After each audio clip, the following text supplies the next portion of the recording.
At 62 years old, she sat in silence, staring at a suitcase that held everything she had left. Not everything she owned, everything she had left. There's a difference. Because what she had lost could not fit into any suitcase. Not the home she had lived in for nearly 2 decades. Not the routines that once gave her life structure. And certainly not the quiet belief she once had that things would somehow work out. Just 6 months earlier, her life looked ordinary. Not perfect, but stable enough. She had spent years working, saving what she could, doing what most people are told is right. Pay your bills. Keep your head down. Trust that if you keep going, something will hold. But life doesn't always follow those rules. It started with a notice, rent increase. Sudden, sharp, unforgiving.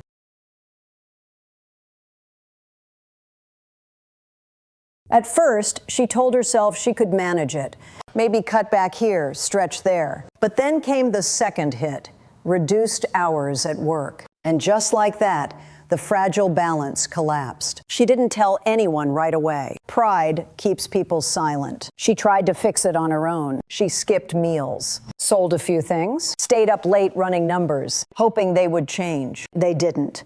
Weeks passed. Pressure grew heavier until one day the final notice came. That was when it became real. She packed slowly. Every item carried a memory, a photograph, a utensil, a sweater, each one a reminder of a life that no longer existed. And then, just like that, she was gone. At 62, she found herself moving between temporary places. A friend's couch for a few nights, a spare room that wasn't really hers.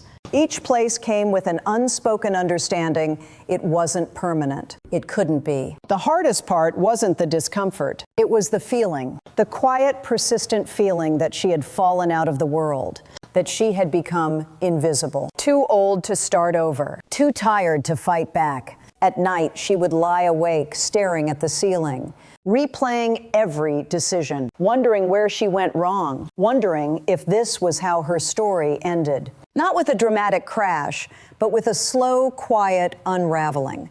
Most people at that point would have given up, just accepted it, lowered their expectations, adjusted to survival. And for a while, she almost did, until one afternoon, something small happened. Something that didn't feel important at the time. She overheard a conversation. 2 people talking about living abroad. Not luxury, not vacations, living.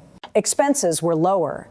Rent, food, healthcare cost less. They left with little and lived better. She didn't say anything. She just listened. That night, the idea stayed with her. At first, she dismissed it. Moved to another country at 62 with no real savings. It sounded unrealistic, risky, foolish. But then a different thought crept in. What if staying was riskier? She had already lost everything familiar. The safety she believed in was gone. So what was she holding on to? The next day, she opened her phone to search. Cheap places to live abroad. How to move with little money. Cost of living in other countries. The more she looked, something shifted. She wasn't looking at fantasies, but possibilities. Places where life was affordable. For the first time in months, she felt something new. Not confidence, not certainty, but curiosity. And sometimes that's enough to begin. The idea didn't become a decision overnight.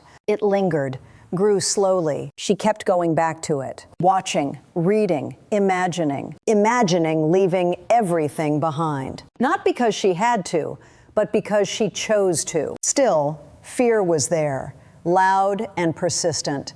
What if it didn't work? What if she failed again? What if she ended up worse than before? But then she asked herself something simple. What if it did work? That question stayed with her. A week later, she made the decision. It didn't feel dramatic, just a quiet, steady choice. She would leave. She began to prepare. She sold what she could. Kept only what fit into one suitcase, each item chosen for necessity. Her hands trembled when she booked the ticket. A one-way ticket. No guarantees, no backup plan, just a decision.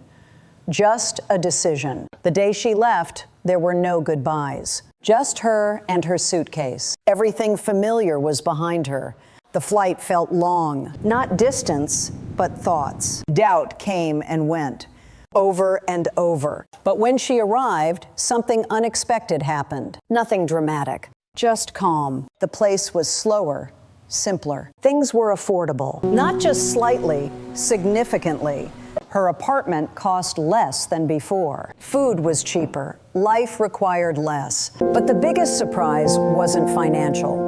It was emotional. She didn't feel like she was trying to keep up. No pressure, no competition. Just space, time, It's breathing so good room. to be out. She adjusted slowly. Days turned into weeks, weeks into months. Something began to change. Fear started to fade, making room for something else. Confidence. A quiet, steady belief. She could handle this. She didn't become wealthy, but she stabilized. She wasn't just surviving. She was living. She felt at peace. She had control again. Sometimes the problem isn't earning more. It's where you're trying to survive. Back home, she had been trapped in a system that demanded more than she could give. She had found a place that required less, and that changed everything. But the transformation wasn't just about money or location. It was about identity. Back then, she saw herself as someone who had failed, someone who had lost after all these everything. years, Someone who was too late to start again. Now she saw something different. Someone who had adapted. Someone who had made a difficult decision. Someone who had found a way despite everything. Her life didn't become extraordinary. It became manageable. And that was even more powerful. She could wake up each day without fear, without pressure, without panic. Instead, she had something simple: stability, time, and dignity. Looking back, she realized the decision wasn't about travel. It was about perspective. She stopped trying to rebuild the same life and chose to create a different one, a simpler one, a lighter one, a possible one. Her story isn't about escaping problems. It's about understanding them differently. Starting over doesn't mean rebuilding what you had. It means letting go and choosing something new, even when it's uncomfortable, even when it's uncertain, even when it feels too late. Because the truth is, you're not. There is no age limit on starting again.